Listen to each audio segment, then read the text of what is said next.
మా ఇంటి మహాలక్ష్మి నాటిక ముందుగా బ్రాహ్మణ కోడూరు గ్రామం గురించి కొంత తెలుసుకుందాం.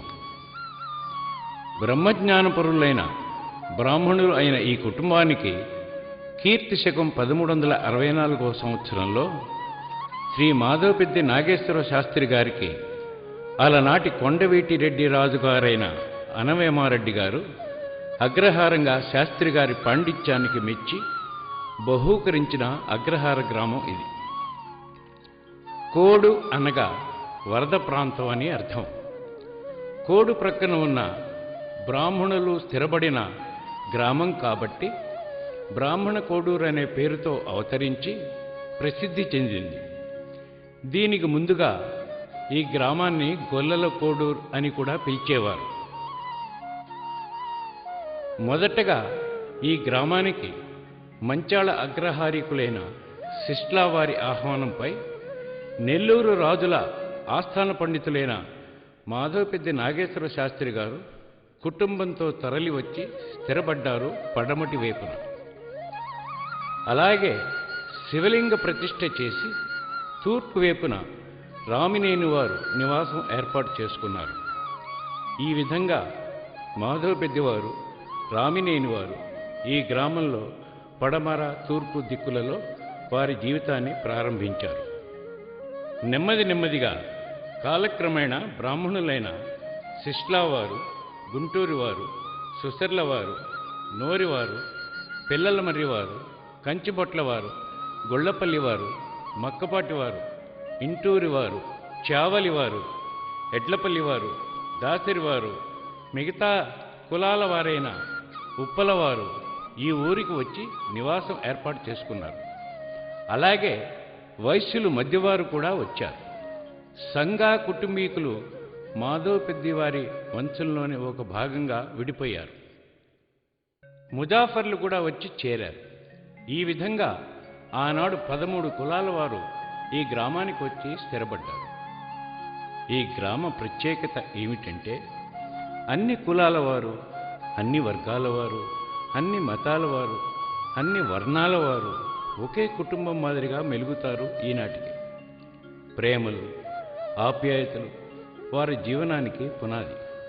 బాబాయ్, అన్నయ్య, మావయ్య, బావ, పిన్ని, అక్క, చెల్లి లాంటి వరుసలతో ఒకరినొకరు పిలుచుకుంటారు ఇప్పటికీ ఆప్యాయతగా. మాధవపెద్ది వారి గురించి కొంచెం తెలుసుకుందాం. మాధవపెద్ది వారిది భారతదేశ గోత్రం. మాధవ భక్తులు. ఈ బ్రాహ్మణ వంశీకులైన పెద్దలతో ఏర్పడిన కుటుంబం కనుక మాధవ పెద్ద అనే ఇంటి పేరుతో మొదలై కాలక్రమేణా మాధవపెద్ది వంశంగా ఏర్పడింది. ఈ కుటుంబీకులు గ్రామ పౌరోహిత్యం, కరణీకాల్ని నిర్వహించేవారు గ్రామంలో. ఈ సందర్భంలో సహజ కవి మాధవపెద్ది బుచ్చి సుందరరామయ్య శాస్త్రి గారు రాసినటువంటి ఒక పద్యం ఇక్కడ చెప్పుకోవడం చాలా అవసరంగా అనిపిస్తోంది. 10 ఇండ్లయ్యును ఇంటికొక్కరుగా బస్తీల ఉద్యోగపు పదవీ స్వీకరణము చేతను కడున్ ప్రఖ్యాతులై ఉండుటం గదా మా మాధవపెద్ది వంశమున మా గ్రామానికే కాక పేరొదవెదన్ గుంటూరు సీమిక అంతటికి ఎంతో వెంకటాద్రి ప్రభు. ఈ పద్యం ఎంతో గొప్పగా రాశారు సహజకవి అయినటువంటి సుందరరావు శాస్త్రి గారు. తర్వాత మా కులదేవత నాగారబొమ్మ గురించి కొన్ని విశేషాలు తెలుసుకుందాం. పూర్వీకులైన మాధవపెద్ది నాగేశ్వర శాస్త్రి గారికి సంతానం లేక ఎన్నో పూజలు పునస్కారాలు చేసిన తరువాత కొంతకాలానికి భగవత్ అనుగ్రహంపై తెల్లని పాము రూపంతో వారి కుటుంబంలో కారణ జన్మురాలిగా నాగారమ్మ జన్మించి కొద్ది కాలంలోనే ప్రమాదవశాత్తు మరణించి మాధవపెద్ది వారి ఇంటి ఆడపడుచుగా దేవతగా వెలిసి ఆమెను సమాధి చేసిన చోటే పుట్టలు పెరగటంతో ఆ స్థలంలోనే ఆమె కోరిన రీతిగా ఆమె పేరున మాధవపెద్ది వారు గ్రామస్తులు కలిసి నిర్మించిన గుడిలో వారి కుటుంబాల నుంచి గ్రామస్తులు అందరి నుంచి పూజలు అందుకుంటోంది ఈనాటికి. ఈ విధంగా మాధవపెద్ది వారి కులదేవతగా, గ్రామస్తుల గ్రామదేవతగా ఈ అమ్మ ఈ రోజుకి విశేష ప్రజానికాన్ని ఆకర్షిస్తోంది. ప్రతి సంవత్సరం కార్తీక పౌర్ణమి నాడు నాగారు బొమ్మ ఉత్సవాలు ఈ గ్రామంలో అమ్మవారి ఆలయంలో చాలా వైభవంగా జరుగుతాయి. మొట్టమొదటిగా మాధవపతి కుటుంబీకులు పూజలు ప్రారంభించిన తర్వాత మిగతా గ్రామస్తులు ప్రజలు పూజలు చేస్తారు, పొంగళ్ళు సమర్పిస్తారు. ఇది ఎన్నో ఏళ్ల నుంచి వస్తున్న ఆచారం, సంప్రదాయం. ఒకసారి ఏం జరిగిందంటే, మిగతా గ్రామస్తులు మాధవ పెద్దివారి కన్నా ముందుగా మేమే అమ్మవారి పూజ చేయాలని పంతం పట్టారు. నాగారమ్మ గుడి మధ్యలో పాము రూపంగా కల్పించి, ఇది మీకు తగదు, నేను మాధవ పెద్దివారింటి ఆడపడుచును కనుక వారే మొదట పూజ ప్రారంభించారు, ఆ తర్వాతనే మీ అందరూ, అలా జరగకపోతే మీరంతా కష్టాల పాలవుతారు అని చెప్పి మాయమైందిట. ఆనాటి సంఘటనను ప్రత్యక్షంగా చూసిన వారు ఇంకా ఈ గ్రామంలో బ్రతికే ఉన్నారట. అమ్మవారి ఆజ్ఞ ప్రకారం ఈ రోజుకి అమ్మవారి పూజ అలాగే జరుగుతోంది. ఇదే విధంగా మాధవపెద్ది కుటుంబీకులకు ఇంకో ఆచారం కూడా ఏర్పడింది అమ్మవారి కోరిక ప్రకారం.